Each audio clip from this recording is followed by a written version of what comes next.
interesting fly today for you. This is called the Bumblepuppy. Kind of a classic streamer. It was created by Theodore Gordon many years ago, back in the late 1800s. It was an interesting fly. When I was requested to possibly do a video on this fly, I started reading up on it. Joseph Bates has got a really nice write-up on this fly in his book on bucktails, streamers and bucktails.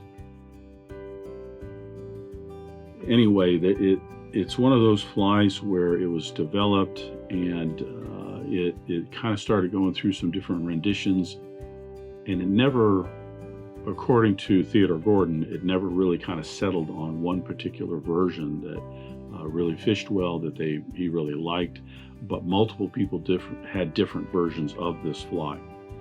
So even to this day, it's kind of a work in progress fly.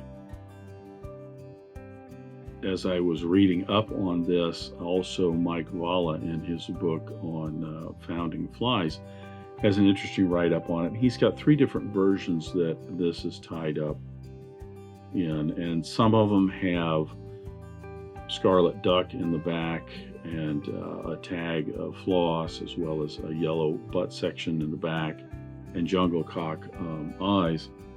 This particular version was tied by a gentleman by the name of Herm Christian. It's a popular version. It has a couple of techniques I thought were kind of interesting, in that the rib on this is just wool. The bucktail wing is clipped off halfway underneath it, give it a little bit more body. Some things I'll talk about in the video, but I just thought it was an interesting version, so this is the one I chose to do. By all means, look around, find some of the other versions there's videos out on the internet, articles that were written about it and everything. If you're interested, there'll be links down in the description to the 2 books that I mentioned, the one by Joseph Bates and the one by Mike Valla.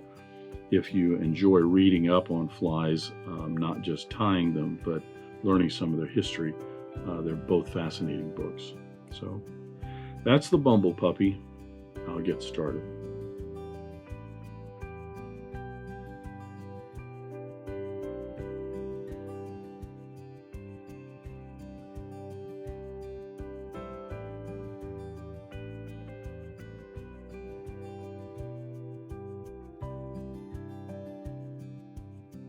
So before I get started on the Bumblepuppy, I just want to say thank you, William. You sent a couple of nice photos here. I'll show you of some panfish he caught recently. He tied up the Guinea and Orange wet fly that I did a video on earlier this year, and had some good luck out on his panfish waters. So if you happen to tie up any of these flies and you get some pictures of them, send them on along. I'll go ahead and throw them up in a video, and it's just a nice way of letting people know that they're having good luck with the different flies, that the videos that I do, as well as the flies that they tie. So the Bumblepuppy, this particular version I'm going to tie, this is a Mustad 9674. It is a 3X long streamer hook. You could use like a TMC 5263 or something like that, but it's just a longer streamer hook. I'll go ahead and debarb the hook.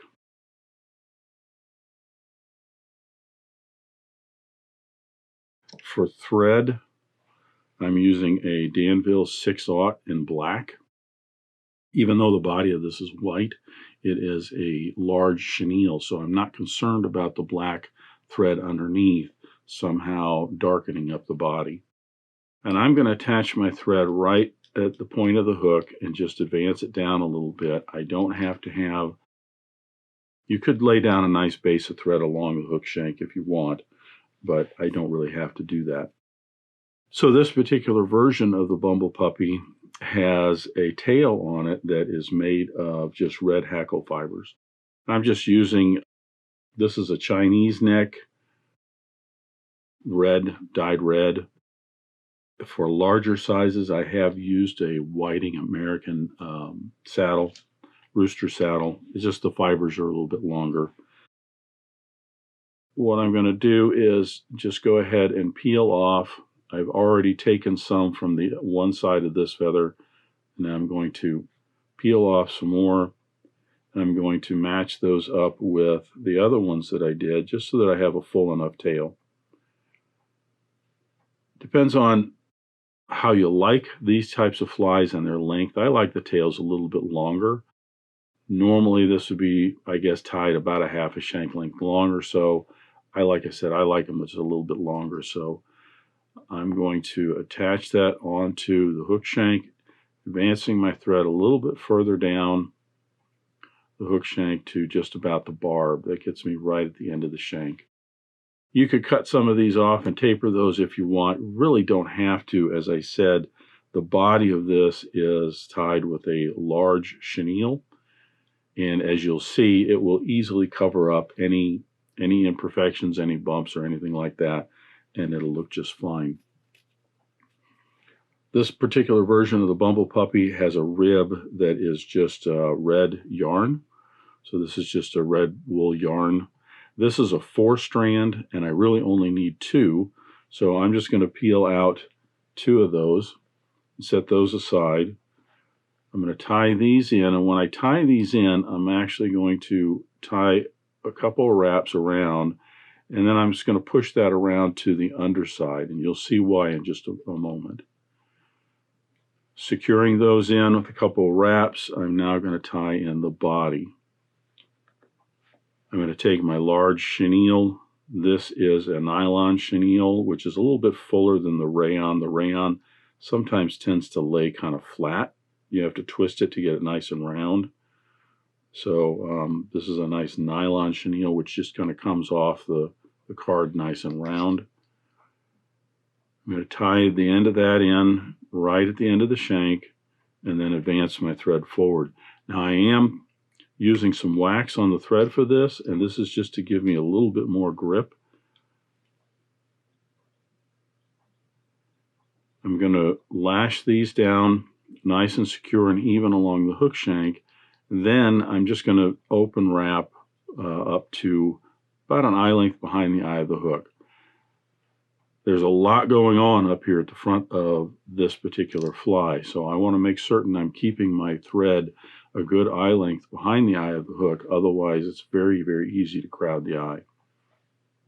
I'm going to put a little bit more wax on the thread just to add a little bit of grip as I tie in these materials. And now I'll wrap in the body. Just keep these nice, even, uniform wraps right in front of the other, each one in front of the other, I mean.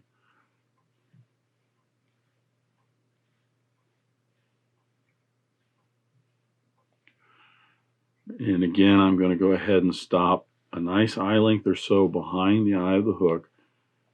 Like I said, there's a whole lot going on, so you do not want to crowd the eye.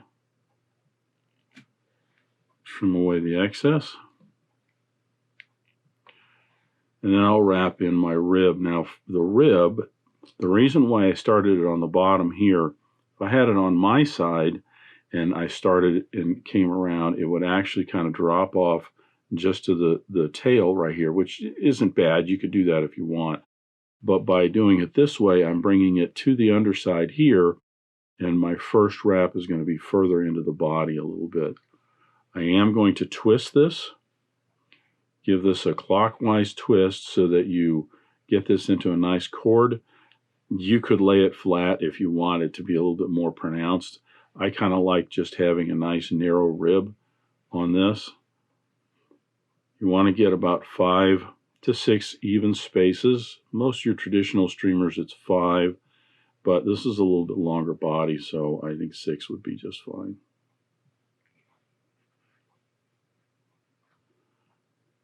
Number 5 and number 6 will come right up next to the hook in the head space. Secure that in and trim away the excess. Now that is basically the body of the Bumblepuppy. And next we have a collar to tie in. some bucktail and the turkey wing, and we're done. Sometimes when you're wrapping the body in, the torque on the materials can kind of twist the tail and material over to the other side of the hook shank. At this point, if that's the case, you can pinch this and roll that back so that that tail is more right on top of the hook shank there. Looks a little bit more even.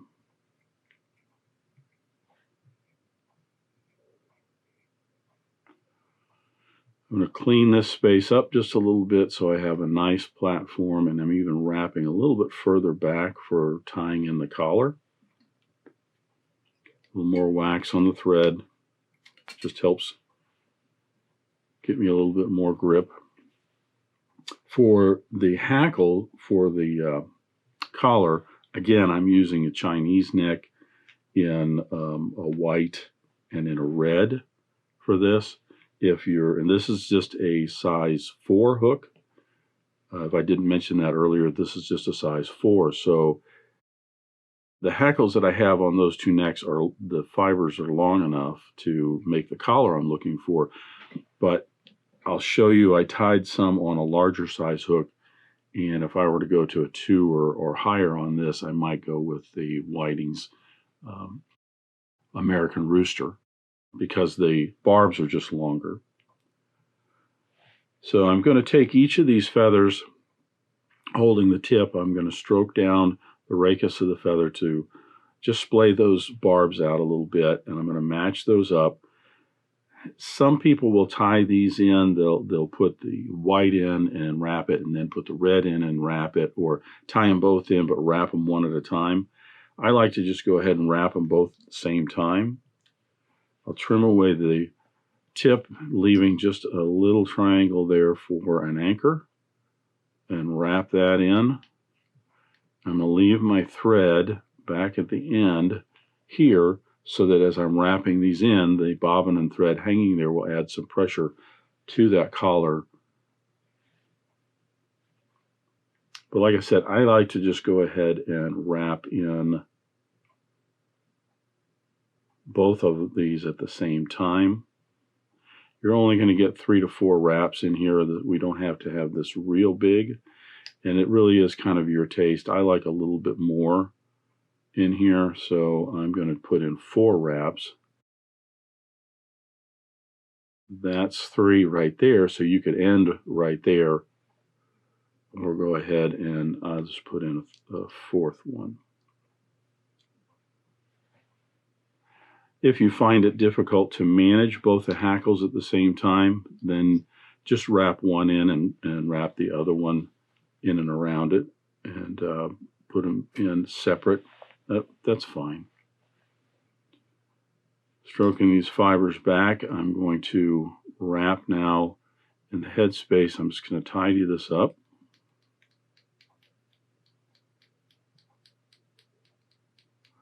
And I'm going to wrap backwards a little bit. I still need a good eye length, maybe even 1.5 eye lengths here for the wing, so that I don't end up crowding the eye. That gives a nice neat collar there. A little more wax,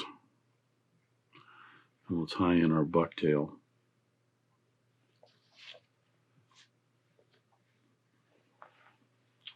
The bucktail wing on this is, it's maybe about 1/2 pencil in diameter. You don't want to go too much because you don't want it to flare. And I'm going to keep the tips uneven on this. I'm going to hold it by the tips and just stroke out the loose or short fibers here. You could stack these, I suppose, if you want. I kind of like them, being a little bit uneven, gives it a little bit more of a taper. I'm going to tie these in. I want the tips to go past the tail, maybe just about 1/4 of a shank or so. But again, if you tie this in too much, you're going to get too much flaring here.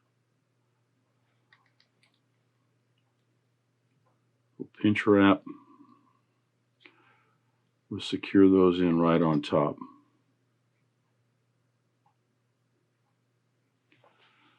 trim away the excess.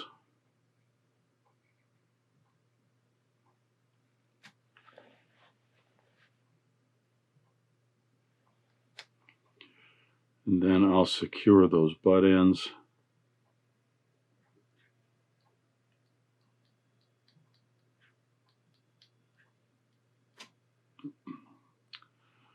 Careful there, broke the thread.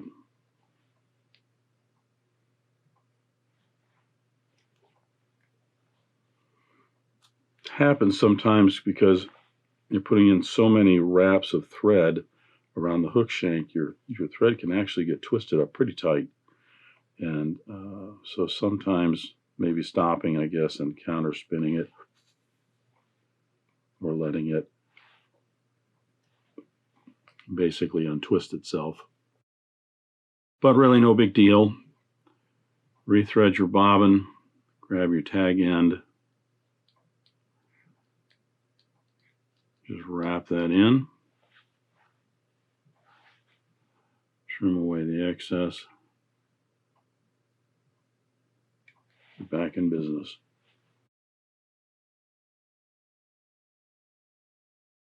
This particular version that's tied by Herm Christian, the interesting thing about it is he takes this bucktail wing and he takes the lower half of it and trims it back. And I waited to trim this back until I had the butt ends up here all nice and secure.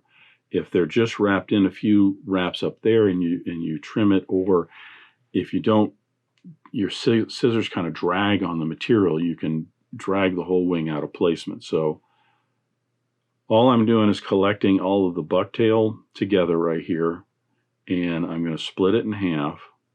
Hopefully you can see this. I'll try and get in here where you can see this a little bit better and I'm not out of frame. But I'm just going to grab the upper half here and kind of separate those into two different halves. Maybe a little bit more up front. Bring my scissors into the bottom half and just bring them down to about halfway down the body and just cut that in half there. Maybe a little bit longer than that.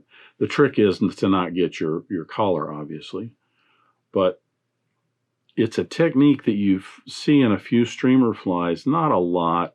I think the primary reason, and if anybody has any information on why this is done, feel free to share it in the comments down below. It's my understanding the reason is that the shorter bucktails here will add body to the wing up front. So when this is swimming through the water, if all the bucktail is there, all of it tends to get pushed down and dragged down flat by the water. But by having these shorter ones up here, it gives a little bit more uplift, a little bit more bulk to the wing, so that you end up with a little bit more of that teardrop shape instead of just flat down along the body. But it's an interesting technique. That's one of the reasons I picked this version of the Bumblepuppy. I just thought that that was very interesting. So lastly on this version, we're going to tie in the wing. This is just made with turkey tail. They don't have to be real thick or long. They're actually going to be shorter than the bucktail. I've got two slips that I've already cut out, and I've got the tips matched up. Now, you could tie these in with the tips going up like this, but I find I tend to get just too broad of an angle on that. I don't like it as much. And I want this to, in the water, to obviously come down and swim more like this, like a bait fish. So I'm going to actually tie these in upside down. And that's just going to give me a little bit of a curve going down on these. So I'll measure those to about halfway down the tail, and I'll set those in place.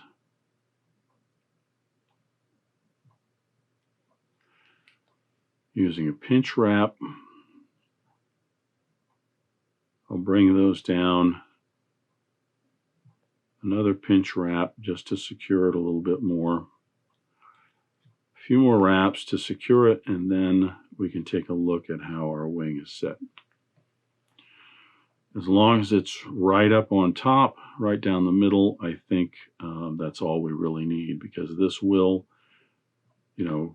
come down in the water like this. And this is basically to represent the dark upper back of your baitfish patterns. So as you can see, it's still not really super secure. If I move this front part right here, the wing back here moves.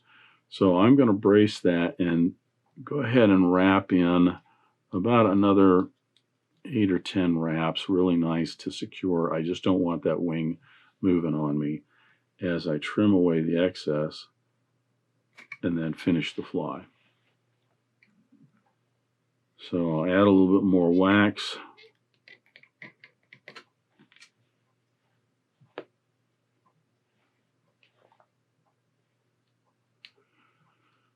Starting behind the eye of the hook, I'll wrap backwards, cover up all the butt ends, and just get a nice tapered head.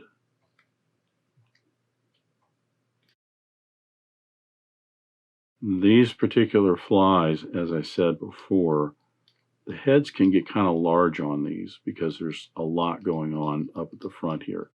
And that's fine. Some people will take to making the heads even a little bit more pronounced and painting black and white eyes on them, a white dot with a black center. So keep in mind, if you're tying these and the heads are turning out a little bit bigger than you like, that is an option. Or you may prefer that and go ahead and design that in when you tie these to make them bigger so that you can paint some eyes on those. So 7 or 8 turn whip finish, we'll finish that off.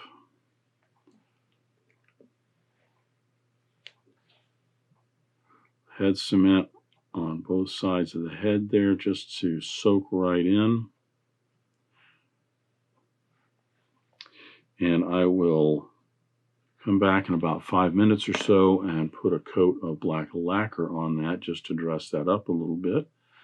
But that is the Bumblepuppy. As I mentioned earlier on in the video, there's a number of different versions that are out there of the Bumblepuppy.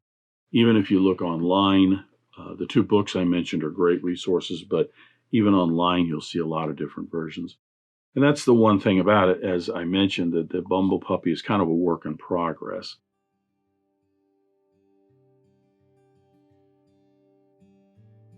So this is the version that is tied by Herm Christian. It's in Mike Valla's book on founding flies. And it has 3 other versions in there as well. Fun to try out. I did tie up some larger versions, as I mentioned before. This is on a Mustad L87 hook, which is a longer shanked hook. And this is a size 2. And I tied these up for some smallmouth in the streams around here. I think this is going to be a real good smallmouth fly. When I did that, I also, just experimenting a little bit, tied some with, instead of turkey, I've got peacock herl in for the wing. I just thought it would be interesting to see the difference there, if there is a difference. If there may not be at all. But the nice thing is if you don't have the turkey feathers and you do have peacock herl and you want to tie some, there's an option. So that is the Bumblepuppy. Hope you enjoyed that. Thanks for joining me at the Vise today. I hope you learned at least a new pattern, if not a new technique, maybe a tip or trick here and there. If you have any questions about this fly or any of the techniques used in constructing this pattern, please leave them in the comments section down below. If you go to the trouble to ask a question, I'll go to the trouble to answer it.